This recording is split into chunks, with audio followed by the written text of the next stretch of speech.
Sit back and get ready to have the most fun you ever had with an electronic device.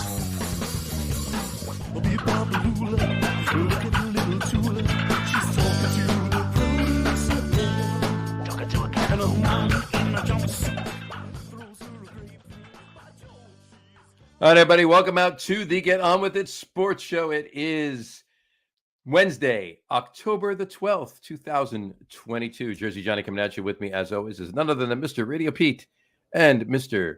Harry Lug Nutz. Say hello, gentlemen. Hello, RadioPete. Hello, Harry Lug Nutz. And hello, Jersey Johnny. How the hell are you, gentlemen, this evening? You know, it depends on who you ask, but I think okay. Mm-hmm. I'm going to say fine. Yeah, overall, what the hell? Why not? So, Karnak says fine. Karnak says fine. I got my We're going to be reeling in that younger demographic. Reeling them on in.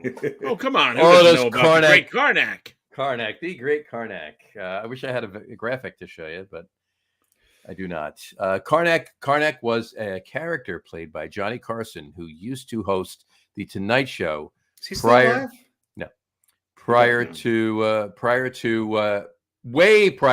Jimmy Fallon, prior to Jay Leno. This was many moons ago. Your parents were kids. Did anybody host the Tonight Show before Johnny Carson? Sure. Steve Allen did. You know, I didn't know if that was the Tonight Show or not. It was the Tonight Show. Jack Parr was the original. Jack Parr was the original, yeah. Jack Parr, Steve Allen, Johnny Carson, Matt Barr. Jay Leno, briefly Conan O'Brien, and then Jay Leno came back. Yeah, for about half an hour. That's about it. And then Jimmy Fallon. There you go. So, they're most of the younger viewers, your parents were kids when Johnny Carson was the host. In fact, your parents probably conceived you while Johnny Carson was on. Many of you. That's possible. It's very possible. It's quite very possible. Many of them, maybe not. Yeah. Well, this is true too. So 6 of one, half dozen the other.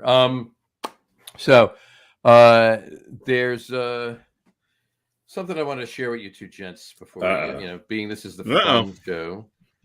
Well, they're all fun. So far, we're off to. So far, we've discussed the hosts of the Tonight Show. So far, what's more fun than that? Okay, I was going to say we're setting the bar high. There's a historic park, if you will, in this one town in Missouri. And this one town in Missouri is actually named after a planet. And I'll leave it at that. And this is the sign to attract people to get off the exit of Route 66 in Missouri for this attraction. There it is. We're having big fun in Uranus. Well, right. Is that a Uranosaurus? That dinosaur? That's a Uranosaurus, right. Exactly. Uranus. Yeah. A pterodactyl Uranus. Pterodactyl-Uranus. A Bronto-Uranus. There you go. So it's Uranus, Missouri, on historic Route 66. It's a dinosaur village. It's a history thing. And it's exit 163. And their sign is, their announcement sign is, we're having big fun in Uranus. It should be exit 2. Is big fun the name of the park? It should be exit 2. It should be exit 2. Well, hopefully it's exit 1. That is a marketing mistake that the good people of the Clear Agency in Uranus missed out on. Turn number 2, exit 1. There you go. Anyway, all right. And while we're on the subject of a couple of things, I just wanted to point this out. Oh, you've heard about the trouble, that Tom Brady and Gisele Bündchen are having. On the rocks, on the outs. Not really. But I thought that was great, actually. Yeah, I actually got a kick out of that. They're on the skids. They're on the outs. They've hired divorce attorneys. Really? Yeah. I did not know this. I did not know that. A little Johnny Carson throwback for you. There you go. So here is, where did it go? I lost it. Did I move it? Where did it go? Hello. I had it somewhere. I know it was on here. Let me load it again. Hold on one second. Well, the technology is brilliant. No, it was there. It's gone. I don't know why, but here we go. By the way, if this doesn't sum up marriage, then I don't know what does. Tom Brady chose to come back to football at the age of 45, then hang out with Giselle. Yeah. Yeah. So You're right. You're right. So, and this is now, I don't know how true this is, but just for this show and for the hell of it, I'm going to go with that. This is actually a true thing. So I'm going to put it up on the screen. You can read along. I'm going to read it. Here we go. Giselle Bundchen was quoted as saying, "This all started when we moved to Florida. It was like Tom became a different person the second we crossed state lines. His smooth olive skin turned to a chapped, stinging red leather. He started cutting off his sleeves on all his shirts. He goes grocery shopping shirtless now.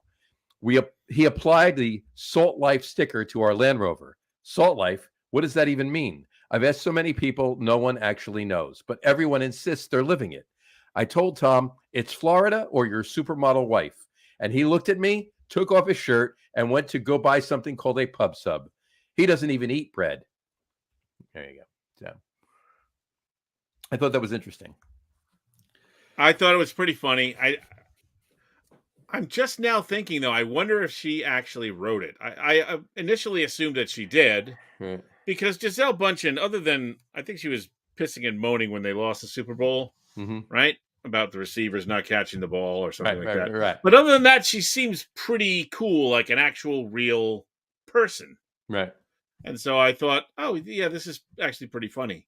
But now as you were reading it, I'm starting to think, I don't know, maybe that was the work of a good publicist. But I'm going to go with that she wrote it. Yeah, I'm going to go with that. I thought it was amusing. Yeah, what? And the Salt Life thing is dead on. I don't know. I assume you don't have a lot of that in Denver. Maybe in Utah because of the lake, but I don't know about Jersey. But there's a ton of it. Oh my God, all over the place here. Now, granted, we're on an island, but not everyone is a freaking fisherman, and that's what it's all about. I thought it had to do with the ocean life and margaritas, tequila. That's what it should be. Tequila shots. Tequila shots. That's what it should be about. But yeah, like stop. I'm on the coast. I'm right here. So yeah, you go fishing on the weekend with your buddy, and drink more beers than you catch fish. That's not living the salt life. The strangest thing about all of this is number one, I can't imagine Tom Brady getting leathered. He doesn't look leathered to me. Number two, the strangest thing is I can't imagine Tom Brady actually putting a bumper sticker on his car. Yeah. Well, I don't know if you've seen. Well, first of all, the Salt Life stickers are not bumper stickers. Oh, they're actually die-cut stickers. So when you put it on, you apply it. It's script on, so it doesn't look like a bumper sticker. It's almost looked like it was a decal that was painted on. It says Salt Life on it. So, the only thing I really care about all of this is I just want one thing not to happen. What's that? I don't want her to start dating Pete Davidson. As long as that doesn't happen, I wish the best for both of them. Somebody sent me something the other day and said Giselle and Tom are filed for divorce. So I sent the GIF of Jim Carrey in Dumb and Dumber when he says, "So you're saying there's a chance?" Yeah. But on that note, though, if they do actually get divorced, Giselle Bundchen will join an elite crowd of only two other people, Eli Manning and Nick Foles, that have taken rings away from Tom. Yeah. Nice. Very good. Yeah. I think she has more money than him. So she definitely does. Yeah. It's because he took a lesser pay for all those 5'8" guys Bill Belichick found at Dunkin' Donuts over the years. Yeah. So on that note, all right. So fun show. Before we go any further, go for it. Got a good over/under tonight. Right. And as usual, I like to write the answer down so that there's no question about shenanigans. We're never going to question you, Pete. I know, but you never know, man. I don't need an investigation. Another one. You don't need another one. So I'm going to hang this up so that everyone will know it's there and it's legitimate. Okay. Yeah, you go. I thought you were going to have it. There we go. There you go. Perfect. All right. That filter's great. It's something and a half. Yeah. So let me see. I'll hang this. I don't know where I can hang this up where it'll be seen. Stick it to your nipple. Yeah, but It's not I only gotta charge you. There's too many other things stuck to his nipple. Then I gotta charge you. Right. That's for subscribers only. There you go. There we go. All right. What's next? Done. Good. All right. So let's start off with just a quickie. We got an NFL just a quickie. All right. We'll start with Pete. By the end of this NFL season, hold on 1 second, because we neglected to do it 2 weeks ago. There we go. Just a quickie. Now everybody can see when they're watching the video what this point is. Now when they're watching with the sound off, which is our graphics are almost as good as cable television in 1983. They'll know what's That's going what they're on. modeled after. That's right. Exactly. So anyway, just a quickie. All right, Pete, you first. By the end of this NFL season, the winningest team in the league will be a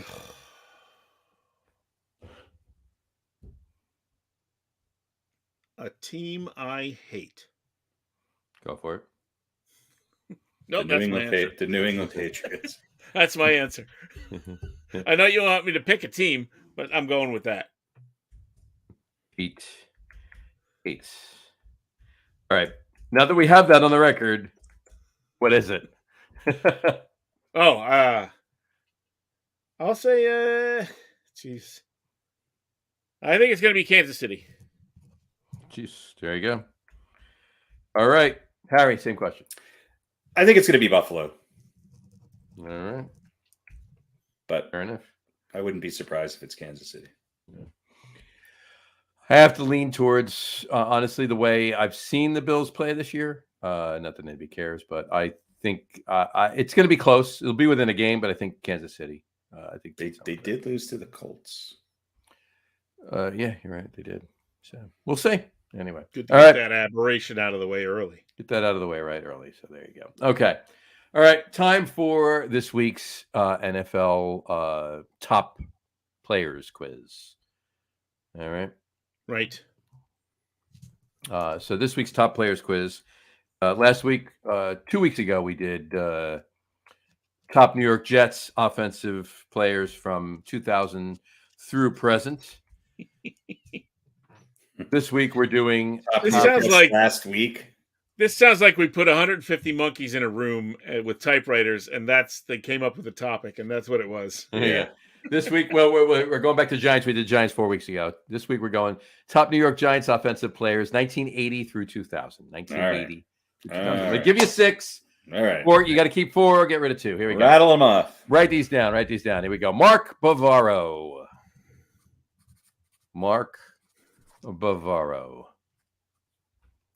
Joe Morris.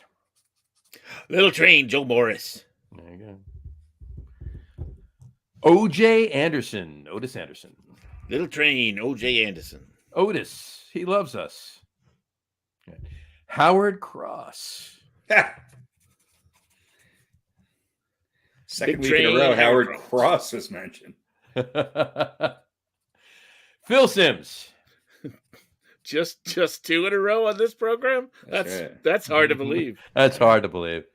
I didn't go Zeke Mowat. No Zeke tonight. And Haas. Jeff Hostetler. So we got Mark Bavaro, Joe Morris, Otis Anderson, Howard Cross, Phil Simms, and Jeff Hostetler. Pete, start us off. Who are you keeping? Who you get rid of? To go. Forced day to go. Both of the little trains have to stay, so Morris and Anderson remain. Mm-hmm.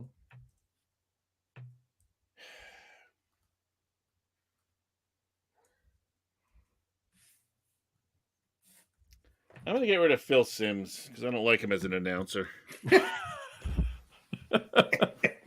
Wow. Well, at least there's logic behind that. So. Right.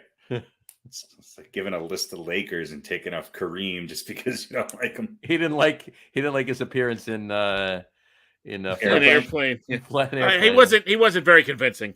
Yeah. I don't know. Bavaro's just like such a giant. Well, yeah. Yeah. That's best tight end in the history of the. Yeah, I know. Team. That's and Howard Cross I don't know anything about, so I should like him. I'm gonna get rid of Howard Cross. All right. No, yeah, that's it. I'll keep Bavaro because he was really, really good. And Hostetler? So Bavaro, Morris, Anderson, and Haas. All right. Philly Boy and Mr. Cross are gone. Sorry, guys. You get it. All right. Harry. Well, I'll agree with Howard Cross. I mean, he was a serviceable guy, but he had not nearly the impact that these other 5 gentlemen did. Fair enough. The tough one on here, Bavaro's got to stay. Morris has to say. Phil Simms has to say. The two that I am kind of, I think they both had an equal impact on the Giants in the year that they won the Super Bowl. And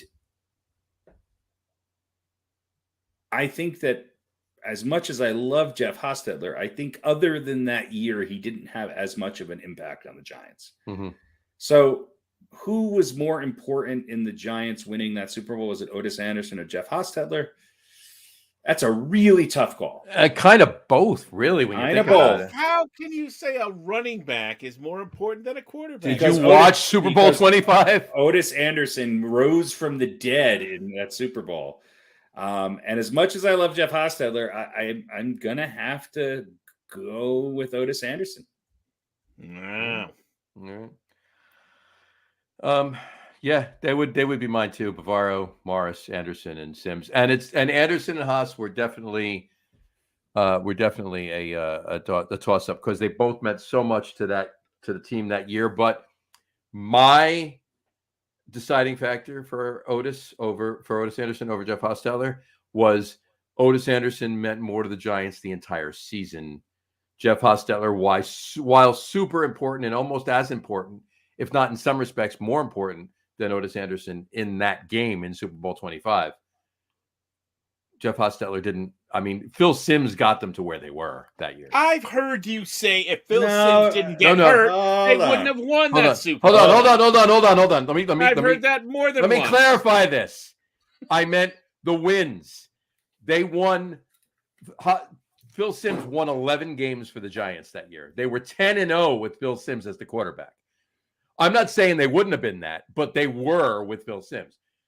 And what I said, Hostetler probably meant more to the Giants winning Super Bowl 25 than Otis Anderson, because I still say, had Phil Simms played in Super Bowl 25, the Giants lose. And I still say that. But I just mean Otis Anderson meant more to that season for the Giants than Jeff Hostetler did. For the season, the whole season. That's what I meant. I will say this. I have Phil Simms on here, despite the fact that I think he's the most overrated Giant of all time. He had one great year and quite possibly the best single performance by a quarterback in the Super Bowl. Mm-hmm. And that weighs a lot more to me than any regular season records. Mm-hmm. So now, if Tiki Barber was on here instead of Joe Morris, I'd probably take Hostetler and Otis Anderson. But I really do. I mean, Simms, everybody always argues that he's the best Giants quarterback of all time. If you really look at Phil Simms, he was very inconsistent. And yes, he was having a good year record-wise when he went out with the injury. Mm-hmm. But it wasn't like 85, 86. It wasn't. And they were running the ball a lot more. And who was running the ball? Otis Anderson. So that's my justification. Right. Exactly. Yeah. Agreed. I think we've crossed the Rubicon, and you guys finally have more wackier reasoning than me. And by the way, you just knocked off Phil Simms because you don't like him as an announcer. Yeah. So yeah, all right. And I think your reasoning is crazier than that. Yeah. And by the way, the best Giants quarterback of all time is Eli Manning. So I think it's Wyatt Tittle. Wyatt Tittle was a great quarterback, but he wasn't what he was for the 49ers when he was on the Giants. Yeah, that's true. Yeah. So he was great for the Giants, but Eli Manning was better for the Giants. And he was only a Giants quarterback for 4 years. Wyatt Tittle. So, yeah. He bled for them. Eli had a couple good years. He won 2 Super Bowls. Eli bled for him. It was blood all over his shirt in a couple of games. Internally. Oh, that's More so, yeah. All right, there we go. That's pretty good. I mean, other than the Chicago Bears, I'm not sure there's teams with worse quarterbacks. I mean, yeah, Eli's great, but I mean, we're still questioning whether or not he's a Pro Bowler. The I mean, best Giants quarterback Hall of Famer. ever, Jerry Goldstein. That was the best Giants. Is Eli a Hall of Famer? Eli's a Hall of Famer. He will be a first ballot Hall of Famer. Okay. Yeah, he will.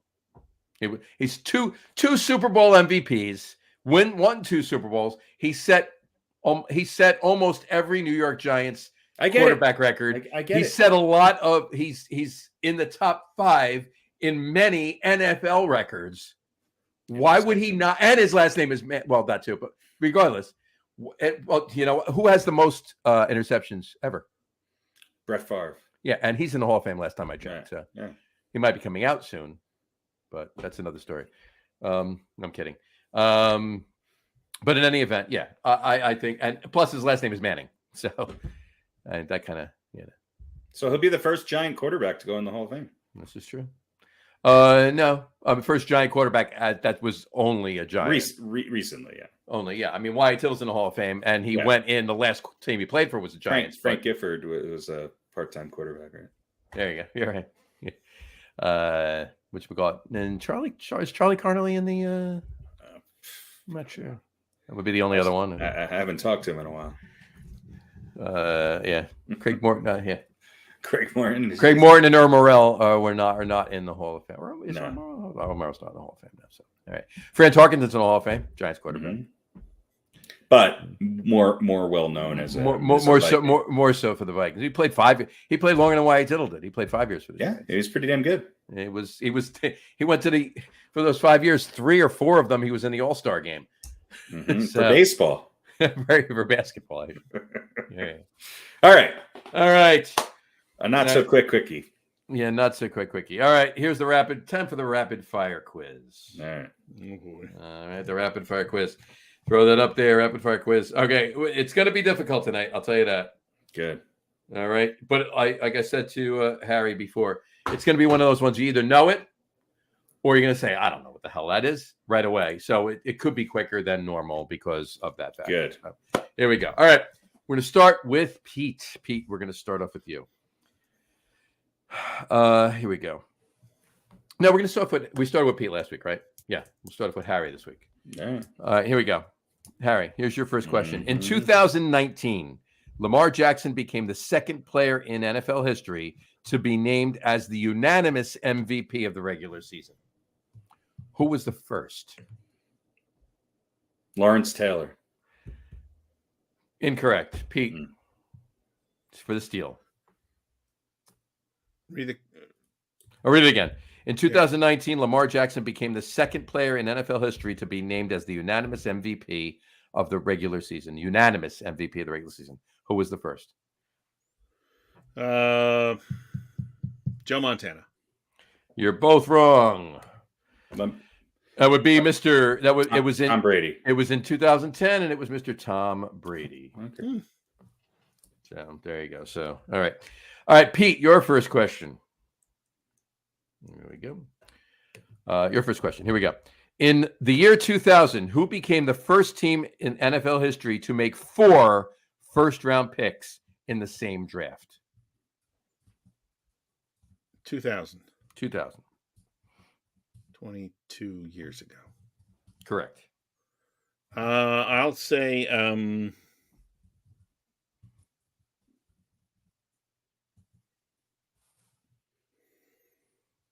That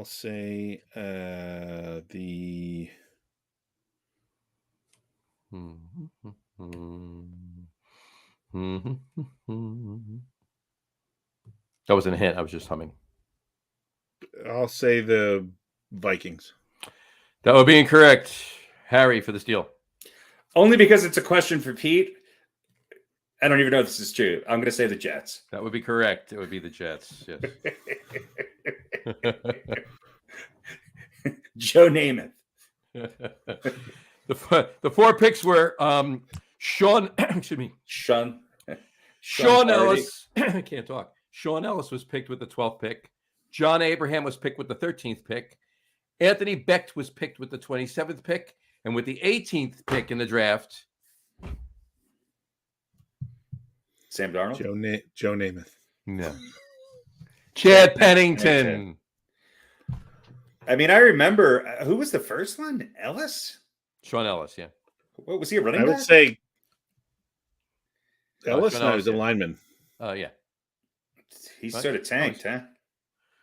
Ellis wasn't bad. I would say Anthony Becht was kind of the dud of those four. Yeah, Abraham actually was good, but didn't he leave the Jets and go to the Vikings? Or Abraham left the Jets. I think he went to the Vikings. I think you're right on that one. Yeah. I think he became a Pro Bowler with the Vikings. Yeah. So, but Chad Pennington, there you go, was the number 3. Was the 18th? Yeah, I'm not going to say his name ever again. Why? Because Chad Pennington. you guys are always making fun of my. I'm not making fun of it. He was a good quarterback. You like Chad Pennington? He's maybe the best quarterback ever named Chad. I agree with that. Except who's Eli's cat name in the that? Did you see that video? We talked about this a couple weeks ago. No. The video when he went to Penn State to try and be a walk-on. Well, that's where Pennington. Oh, I heard about that. I didn't see it though. Was it Chad? Saquon Barkley wore a shirt, a T-shirt of it. Didn't Chad Pennington come from Penn State, or did he come from USC? That I don't know. No, he played at Marshall. Who is the guy who came from Penn State who flopped in the NFL? The last big quarterback from Penn State. I don't know. After Dan Marino? Yeah. Chad Powers. That was what Eli Manning was dressed. Went in disguise and was a walk-on. One coach knew what he was doing. Everybody else didn't. He was a walk-on Penn State. Tried to make it as a walk-on quarterback with 1 year of eligibility left, and he went under the name Chad Powers. So, yeah. Anyway, he was the guy who got in all the trouble for gambling, I think. Chad Powers? No, the guy I'm thinking of. He was. I think he won a Heisman Trophy. No, didn't he? Maybe I'm mixing them up. Todd Blackledge. Todd Blackledge, yes. Didn't he get in trouble for something? I don't know. Doesn't matter. Sorry, Todd. Art Schlichter got in trouble for gambling. Art Schlichter. There you go. Was he Penn State? I don't think he was Penn State, though. Kerry Collins, Penn State, too, right? Kerry Collins was Penn State, yes. I'm trying to think of other Penn State. Don't forget about Chad Tittle. Chad Tittle? Y.A. Chad Tittle? He was, I think, a cousin of Y.A.'s. Played briefly for the Mumford Buffaloes. Mumford and Son Buffaloes? Okay. Yeah. All right, next question. The old AYL. I'm just looking for this picture here. Hold on. Oh, boy. Chad, it's of Chad Powers. Come on. Rapid fire. Hold on. No, you're going to want to see this. Hold on. Let me just pull it up here. Yeah, you do. Don't tell me what I want. I want to see. Tell me. Always telling people what to see.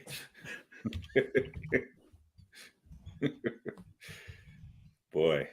You're going to want to see this. No, not really. That's what I got it. That's what Louis C.K. always used to say. Wow, that was funny. All right. Here we go. No, you're right. It was funny. It's a ringing endorsement. You're right. Former Colts quarterback Art Schlichter, a bust as the 4th overall pick in the 82 NFL draft, convicted of several crimes, has been released from prison. This is from September of last year. All right. He was paroled over the objections of Ohio prosecutors. He's living with Todd Blackledge. He was. Here's Chad Powers. There you go. That was Oh, nice. That's frightening. Looks like a steroided out Steve Prefontaine.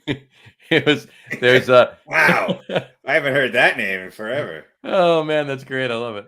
I don't know what he looks like.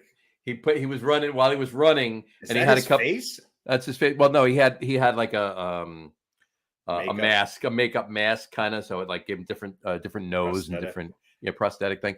So he whatchamacallit, he was saying to a bunch of the other rookies or walk-ons, he was saying, think fast, run fast. Think fast, run fast. Eli Manning running, right? Mm-hmm. So Barkley last week, after the game last week or 2 weeks ago, was wearing a T-shirt that says, Chad Powers, think fast, run fast. It's pretty funny. You had to be there. Anyway. All right. All righty. Next. Back to. Do you want to hear more about Art Schlichter? No. Yeah, why not? All right. I don't. All right. Okay. Back to. Do we even know where we are in the quiz? Yeah, I got it right here. Back to Pete. Here's your second question, Pete. Who won the Super Bowl MVP award when the Pittsburgh Steelers won in 2009?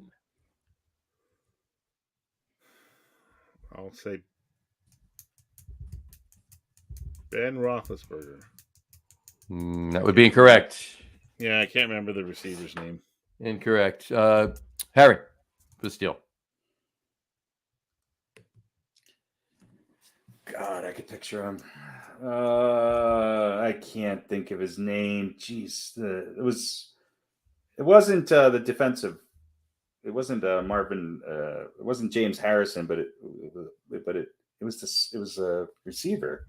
Yeah, I can't remember his name though. But it wasn't. I don't know. All right. Again, there's a reason I asked Pete this question. Was it Santonio Holmes? It was Santonio. I couldn't remember. Later played for the Jets. Yeah, couldn't remember his name. Yeah, I couldn't remember what it was until afterwards. Harry, here's a second question. Jamarcus Russell went first overall in the 2007 draft. Who was picked second overall? Jamarcus Russell. Who did he wind up playing for? Jamarcus Russell went to... Was it Minnesota? Believe... maybe. I can't see. And then I think he also played for the Raiders. Okay. But yeah, who went second over? Who was picked second overall? Famous, not. It's not. Year? No, 2007. 2007. It was a receiver. Mm-hmm.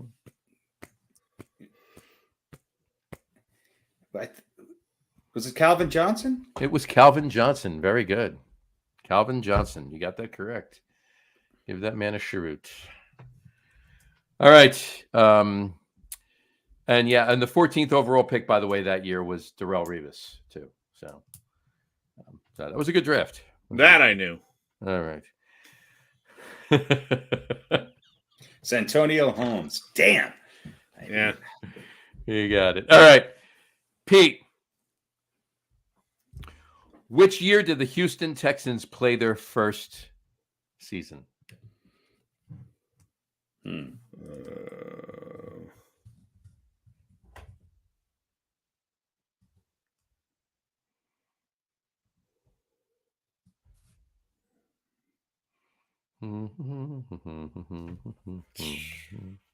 So I'll say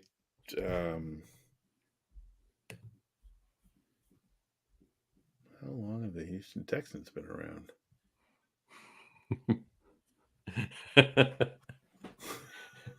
Imagine if I just told you since blah, blah, blah, blah, blah. It probably has something to do with Chad Pennington. No. I have no idea. I'll say 2008. Oh, no. Harry, for the steal. Only because I think I saw somewhere that this is their 20th season in the league.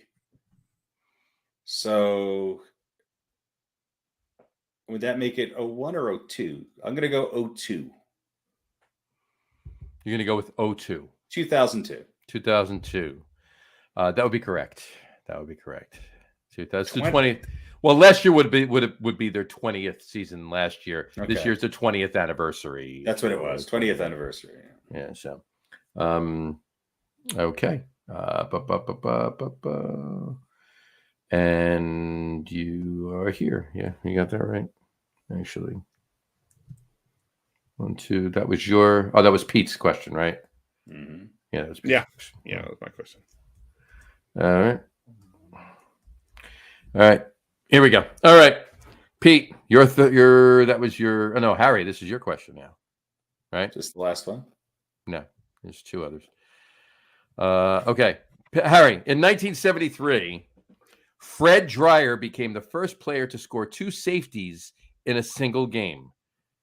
Which team was he on when he did this? The Oakland Raiders. The Rams. Anyway, I gave it away. Ruling. I think he's allowed to have that one. All right, fine. It's the Rams. You got it. Yes. So, all right. I didn't hear him say final answer. There you go. My final answer is the Rams. All right. Okay. Back to Pete. Pete, your fourth question. Here we go. In 2013, which quarterback broke a record after throwing a pick six in 4 consecutive games? What year? In 2013, which quarterback broke a record after throwing a pick six in 4 consecutive games?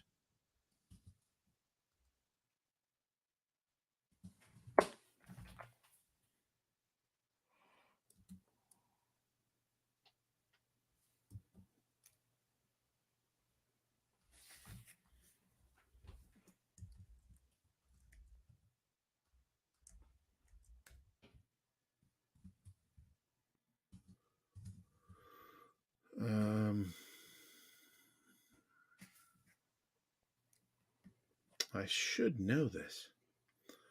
I'll say. So what year are we talking about? 2013. 2013. Oh, 2013.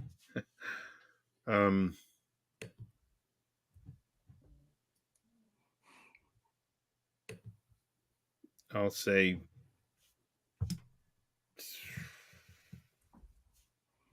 Tom Brady. Wrong. Harry for the steal.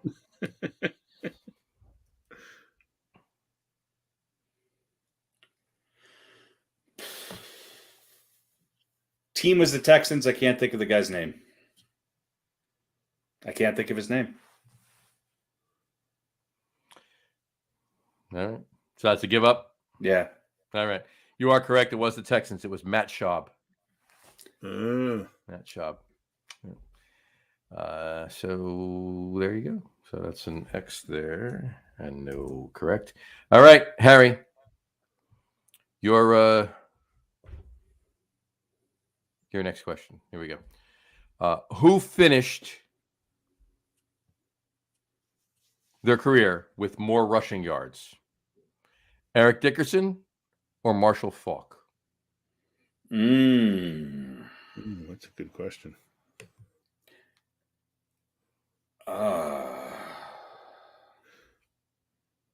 Well, obviously, if I get this wrong, it's an easy answer for Pete to steal. Yeah, this is Pete's going to get one question if you get it wrong. I think it was Marshall Faulk. Pete for the steal. That was my first gut. I just thought it was a trick question. Christian Okoye. No, Eric Dickerson. There you go. All right. Pete has one. There we go. All right. Last one. Here we go. All right. Hold on. For the record, I would have said Faulk too. I would have said Faulk too, to be honest with you. That's how wrong. I think what it is I think Faulk had more yards for the Rams. Yards. He might have had more all-purpose yards. Yeah. Boy, Dickerson was great, wasn't he? Dickerson was so good. All right. Dickerson finished his career with 13,259 total rushing yards. Yeah, it's Faulk had more yards for the Rams because Dickerson went and played for the Colts. Right. Faulk was pretty close, but only ran for 12,279 yards. So it was 980 yards shy of Eric Dickerson. Both of them are behind Emmitt Smith, though, who rushed for 18,355 yards. So as a systems running back. So anyway, all right. A bunch of really good big linemen in front of Some of the best linemen in the history of the game were blocking for Emmitt Smith. 18,000 yards. Just a little bit. Do you imagine if Larry, what's his name? Was it Barry Sanders was had that line in front of him in Detroit? Yeah, well, with what he did rush for, with the line he did have. Is my point. Still, though, even though I don't, of course, I'm a Cowboys fan. I'll say 18,000. Yeah, It's a freaking ridiculous. Well, I mean, let's number, face it. The last few of those were in Arizona. Okay, let's call it what it is. So, but still, it's a ridiculous number of yards to run for. I know. Despite playing for Arizona, he still had 18,000. All right, Pete, your next question. In 2007, which kicker broke the record for the most field goals in a single game with 8? What year? 2007.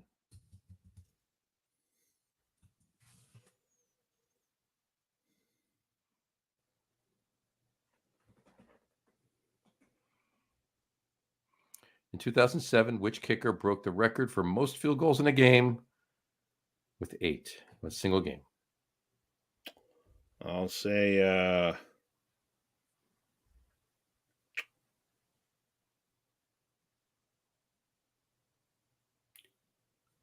2007.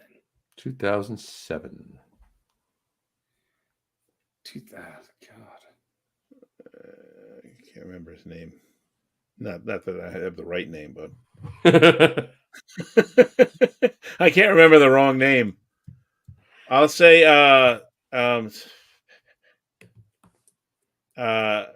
what's his name? Sebastian Janikowski, whatever it was. Janikowski? No, you'd be wrong. Janikowski, yeah. Harry for the steal.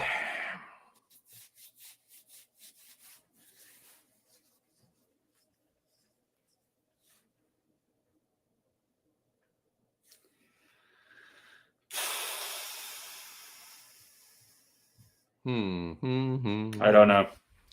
I'm trying to think of kickers from 07. Who would have?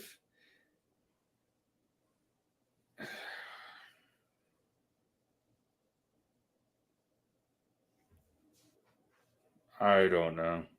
All right. I don't know. All right. So nobody's getting it. I'll give you this. See if any of you come up with it. You don't win, but you get it. See if you. He kicked for the Titans. Titans. It was during a game against the Texans in 07. And he converted field goals of 52, 25, 21, 30, 28, 43, 39, and 29 yards. He also, unfortunately, passed away in 2014 after he was involved in a car accident. Oh, all right. It's not Sheen. I'm trying to think of kickers. For some reason, I'm drawing a blank.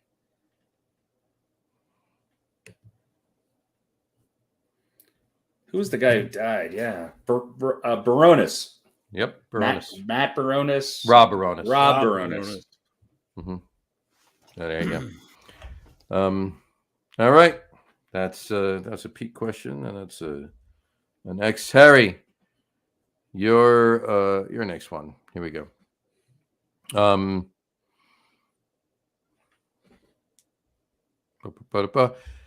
True or false?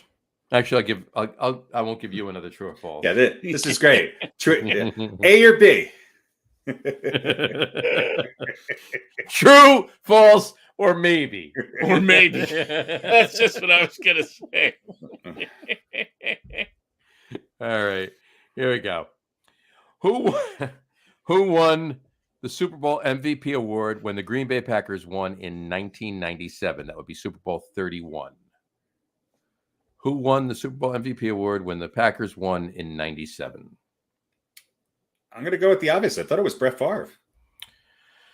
They'll be wrong. Pete for the steal. Rob Baronis. No.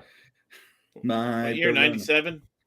97. Well, it's going to be, what's his name? Who's his top receiver?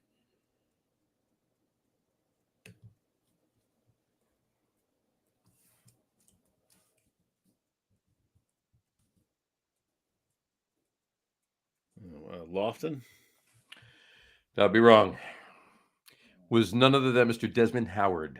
Oh, that's right. Desmond Howard.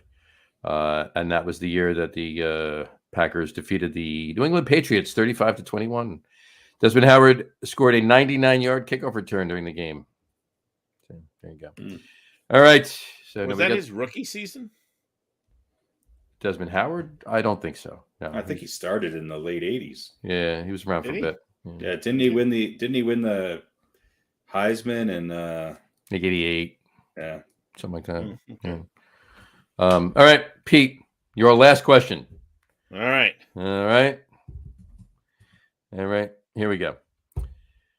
Which number did the legendary running back Jim Brown wear for the Cleveland Browns? Which number did the legendary Jim Brown wear for the Cleveland Browns?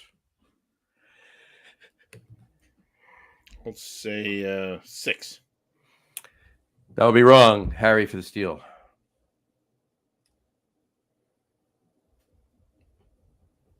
32. That would be correct. 32. There we go. All right, and Harry, your last question. Oh, we weren't done. That was Pete's last question. All right. Okay. In 1965, Gale Sayers set a record for the most touchdowns scored in a rookie season. How many touchdowns did Gale Sayers have that year? In 1965, Gale Sayers set a record for the most touchdowns scored in a rookie season. 14 games, right? 14 games then, yes. 26. That'll be wrong. Pete for the steal. I'll say 16. You would both be wrong, and you would both be damn close if you just split the difference. 22? 22. Yeah, 22. Yeah, 22. So there you go.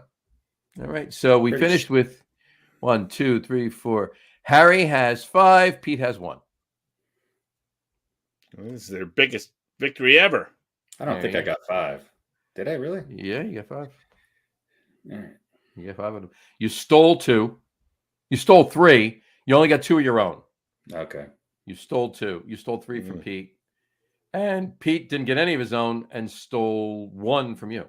That was a gift. Which is that? Dickerson or Falk? Yeah. Falk, wrong. Pete.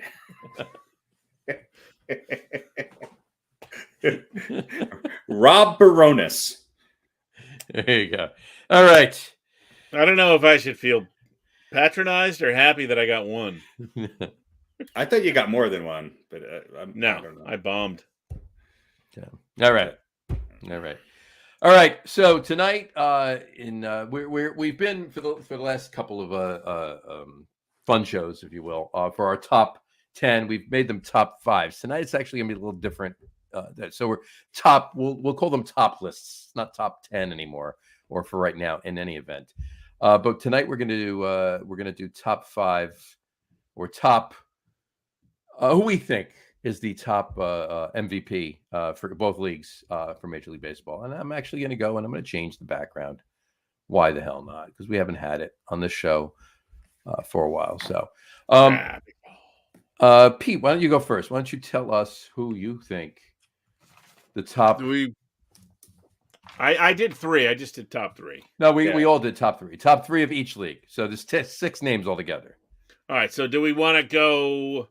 Just 1 and 1 and 1? No, just give us your 3. We'll do one. We'll do the American League first, then we'll do the National League. So do your 3. Yeah. My American League list is Ohtani, Judge, and Guerrero. All right. In that order. Harry? It'd be funny if I read it in a different order. I've got Judge. I have Ohtani sort of as a 3B, but for the first time, I'm going to put a pitcher in there because I think he's had the most amazing year in Justin Verlander. And then I'm going to put Jordan Alvarez as number 3. I don't have Ohtani far behind there, and you could probably convince me to put him number 2. But I think it's Aaron Judge's year, without a doubt. Yeah, it's certainly I think it's a 2-man race between Judge and Ohtani, and I just put Guerrero in because I like him. Yeah, and look, I think Alvarez needs consideration. He's having a hell of a year for a team that won a lot of games. Same thing with Verlander. What Verlander's doing at this time in his career is absolutely mind-boggling. Mind-boggling. Yeah, I would just question how those teams would do without those players. Yeah. Agree. My three are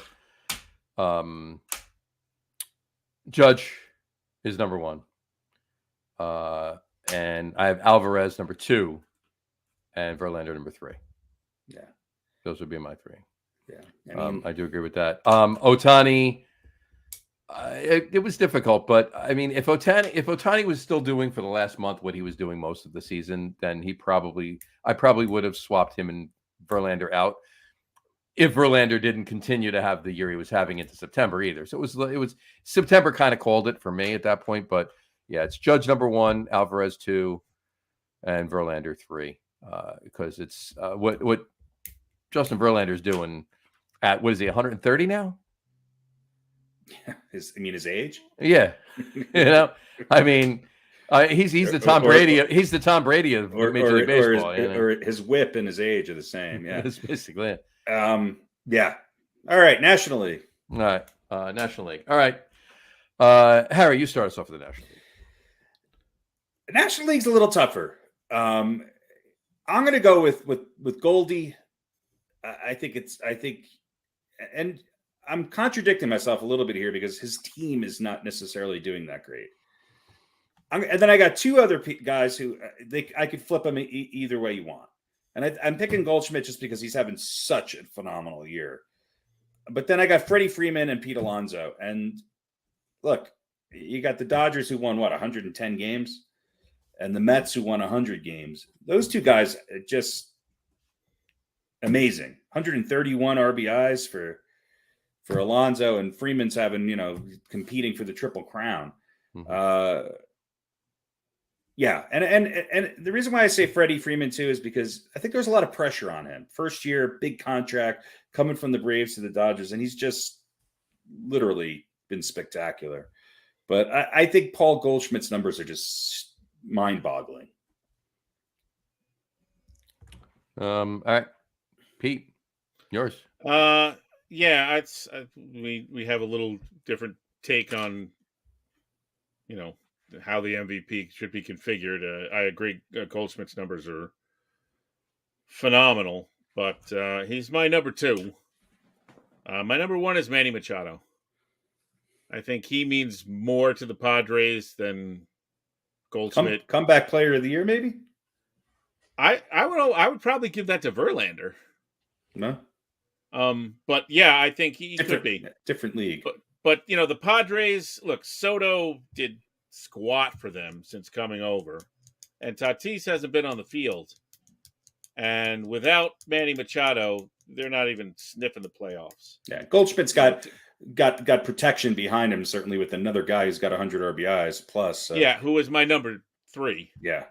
So, but that's the way I look at it, And the same thing with Ohtani. You can talk about, they could not make the playoffs without him, but between his pitching and his hitting, you're right, he doesn't have quite the same numbers. But I think the Yankees might not be the division winners. They certainly wouldn't win 99 games without Aaron Judge, but they'd still be in the thick of it. The Angels would. I disagree with only your assessment on Judge. I think the Yankees without Judge would have lost the American League East, only because I agree, but they still would have been in the playoffs. I don't know about that, Pete. I don't think so, because Judge carried them. He's had a year. He's had a year that is so amazing in all statistics and defensively. He's played center field a lot this year. I'm not sure. I think the Yankees are maybe battling Tampa for that last spot, and maybe would be more like the Orioles without Aaron Judge.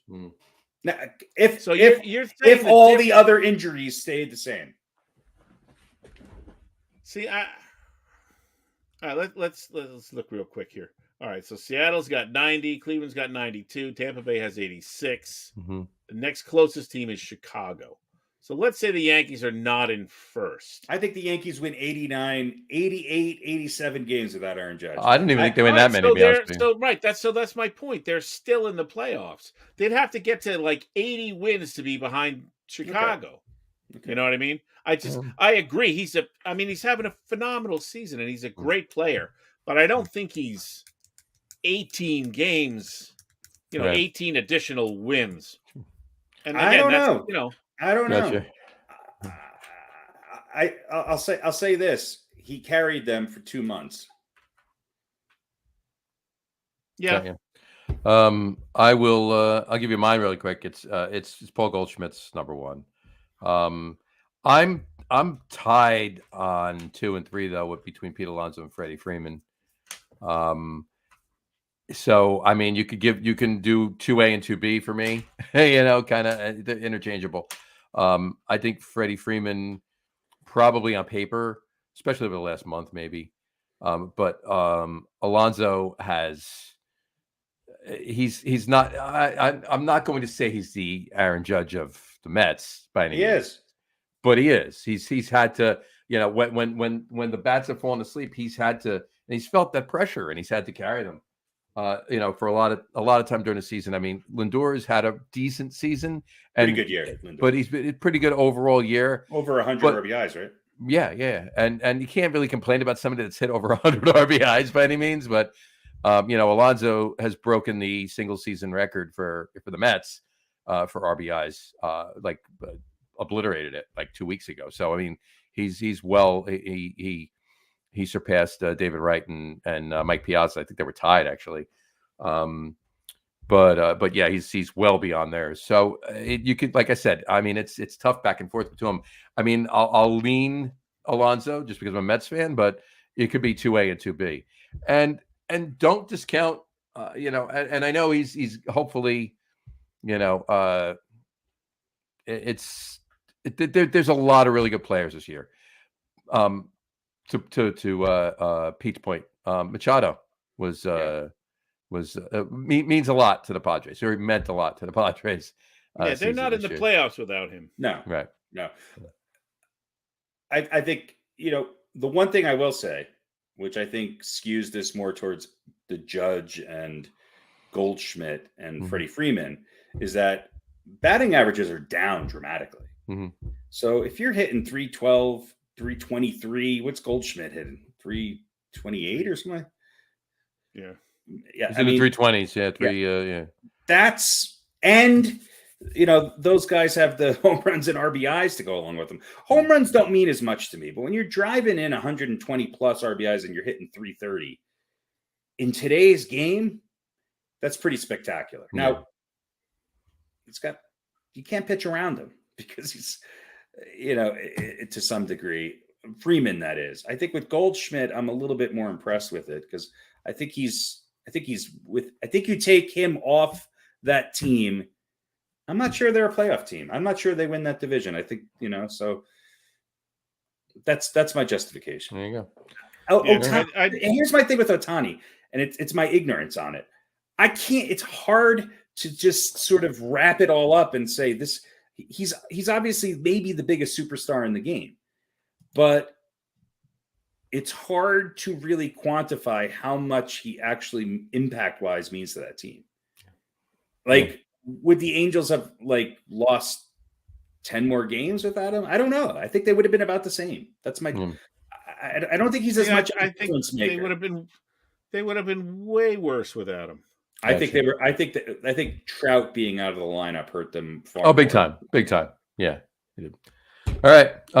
Cool. By the way, I'd give Alonso the nod over Freddie Freeman. You could take Freddie Freeman off the Dodgers, and they're still going to be a good team. Top-notch team. They'll be much better off or closer to where they are now than the Mets would be without Alonso.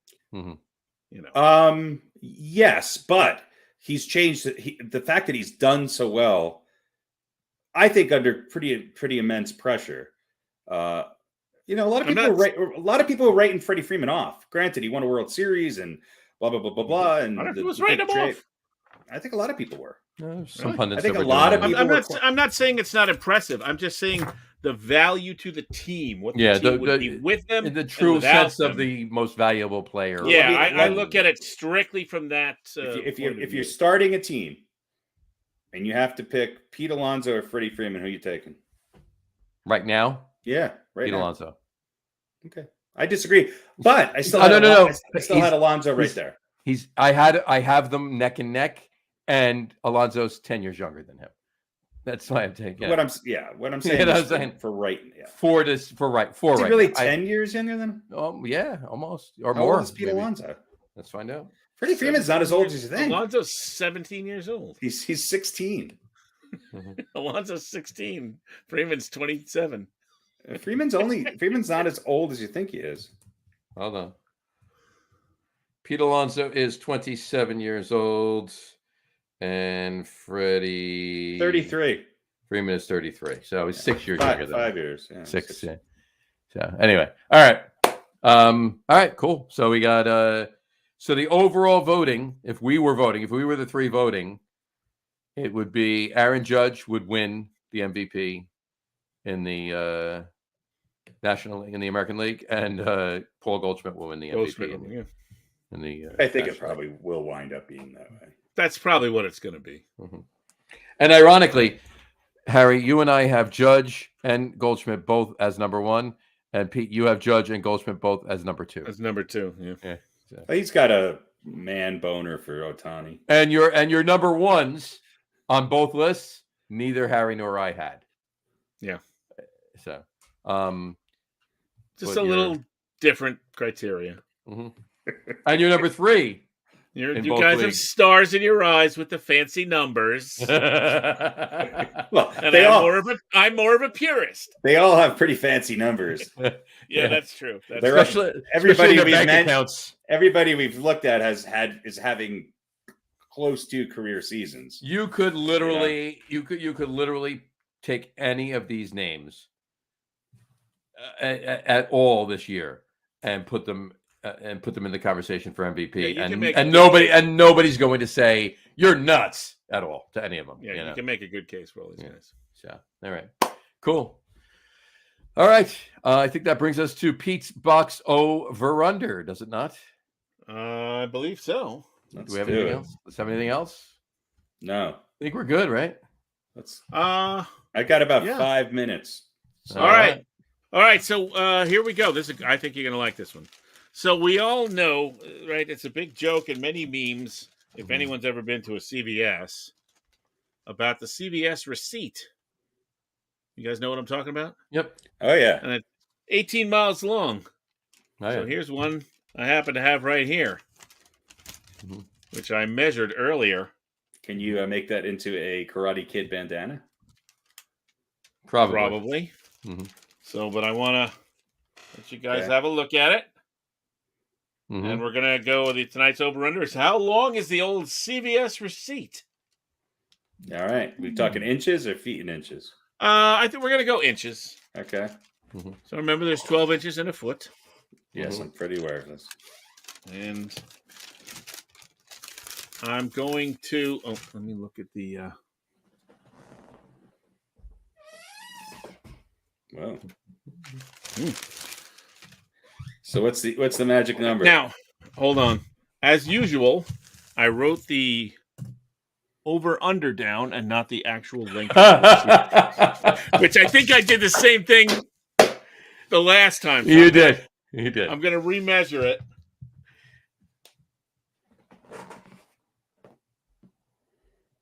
Okay. I did remember what it was. All right. Now I'm going to write the new number down. Mm-hmm. Good thing I Which is the same as the old number. So what's the over-under? So, hang on. Let me, so here is the over-under. 40 and a half. All right. That is the over-under, and I'm going to hold the actual length that I wrote down right here. You got it. That's so funny. I'm so glad I looked at it. So, you would have been like, the over-under is 40 and a half. And the answer is 40 and a half. Yeah. So once again, I'll hold up the receipt, and I'll see if I can. Oh, yeah, look at that. All right, I'm going to guess it's 42 inches long, so I'm going to go with over. Over. He's going 42. All right, John? I'm going under. I think it's 39 and a half. That's where I'm going. All right. Well, Harry, this has served you well. You're very close. The over is 44 inches. I'm good at visually measuring things. There you go. And my head is apparently 44 and a half. About a 7. Looks good. I like that look. Yeah, I think the headphones are. That's right. You know, this is it's funny. My son went for senior pictures at the high school, and he was wearing a receipt on his head. Well, he should have. You do look like a nut job that just walked out of CVS. Yeah. Turn around again. Go to the side again. That's a good look. Good. I got it. So he used to have a mohawk for years. He had a mohawk, and he's let his hair grow out now, so it's kind of long. So they, take a picture. He's in a suit and tie and all that, and then they give him a cap and gown. So he puts the cap on, and his hair sticks out to the side because he doesn't tuck it behind his ears. And the photographer doesn't say anything. So it kind of looks like this, like it just sticks out on the side of his head. He could have worn this. I wish I had that problem these days. I've been dyeing my hair clear for a few years. Clear. Just to sort of wean people off of seeing it. To match my eye color. So now he has to go and get pictures done again. I don't know, whatever. I think that's my first over-under win in a year. In a few weeks, yeah. Yeah, it's been it's been a little bit of a dry spell for you. Pete's box over-under. Box over-under. There you go. Box over-under. Box over-under. Oh, turn to the side one more time. The other way. That was good. There we go. You do look a little like Arnold from Happy Days. A 70s television caricature. There you go. You gotta love it. All right. Are we wrapping this up? I think we are. That's it. What do you think? Are we good? Did we, I'm good. I got to run. I got nothing else. All right. On that note, we'll wrap the show up for today. We want to thank everybody for watching. And for those of you just listening to the audio podcast, thanks for listening. Don't forget to visit our website, www.getonwithitpodcast.com. That's getonwithitpodcast.com. And please remember, like us and follow us on all of our social media, Facebook, Twitter, and Instagram. Just search the Get On With It podcast. And, of course, all of our shows are available on YouTube as well on the Logger Room channel. Remember, we go live with video podcasts on both Facebook and YouTube every Wednesday night around 7:30 p.m. Eastern Time. For those of you who just want to listen to the audio podcast, you can do so on Apple Podcasts, Spotify, TuneIn, Stitcher, Google Podcasts, Amazon Music Podcasts, and iHeartRadio as well. And if you haven't done so already, please subscribe to one or more of those feeds, and you will never miss a show. Again, thanks for following along with us. Have a great rest of your week. Have a wonderful weekend, and we will talk to you soon, folks. Take care. Cheers. You know what? I'm going to use this next time, too, because there's a whole bunch of coupons on here. Excellent. We're going to get 2 over-unders out of the CBS receipt, which is probably the most use that anyone has ever gotten out of a CBS receipt. Yeah. Agreed. All right. Well, good luck saving on that ointment. Yeah. Cheers. See you later.